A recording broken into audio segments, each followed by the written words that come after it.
After this horrific tragedy on August 3rd, where 22 lives were taken from us, dozens more injured and still grieving, many still at Del Sol and University Medical Center, not yet through the woods, but being pulled through by their families and their friends and this community.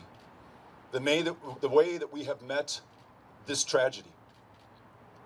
Though we were targeted because we are a community of immigrants, because we're a community that's 85% Mexican American, though they tried to define us by our differences, I think we showed just how strong we are, and I hope gave an example to the rest of the country about who we can become as America. That in a country that has 320 million people, but 390 million firearms,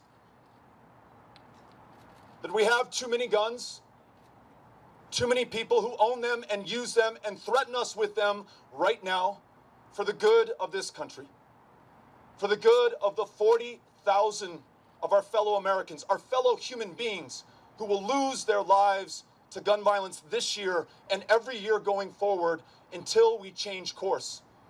And I see more clearly than I ever have that not only do we need universal background checks, not only do we need red flag laws that would stop somebody when they pose a danger to themselves or someone else, not only do we need to end the sale of assault weapons and weapons of war that were designed for the battlefield and have no place in our communities, but we must, as a country, buy those weapons, take them off the streets altogether. There are millions of them today, and their ability to inspire terror, to make our kids and your kids afraid to walk into that classroom at Mesita or El Paso High, because we know as a country we've accepted the murder of 6 and 7-year-old children where they sat at school.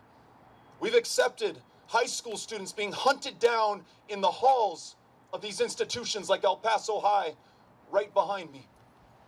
It is time for us to be bold, to stand together, to stand up against those interests who would prevent us from saving the lives of our fellow Americans.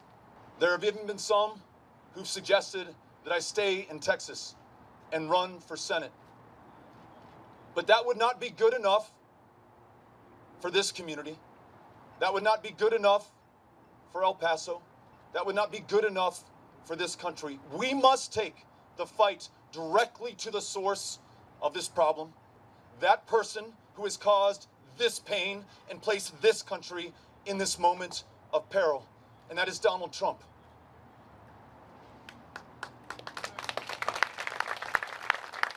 I want to be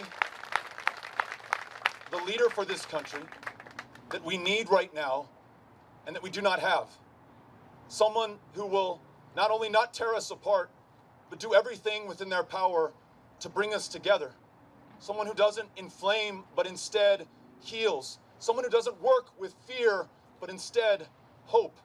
In other words, I want to be the kind of leader for this country that El Paso has raised me and taught me to be.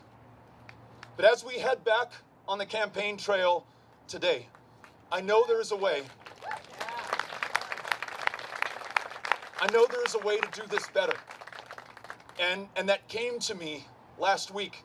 Someone asked if I was going to be heading back to Iowa to go to the Iowa State Fair. Corn dogs and Ferris wheels. And I said, no, I can't go back for that. But I also cannot go back to that.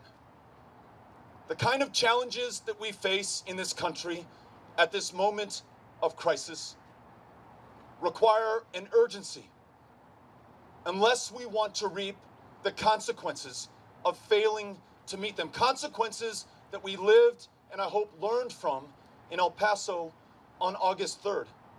And so to those places where Donald Trump has been terrorizing and terrifying and demeaning our fellow Americans, that's where you will find me in this campaign.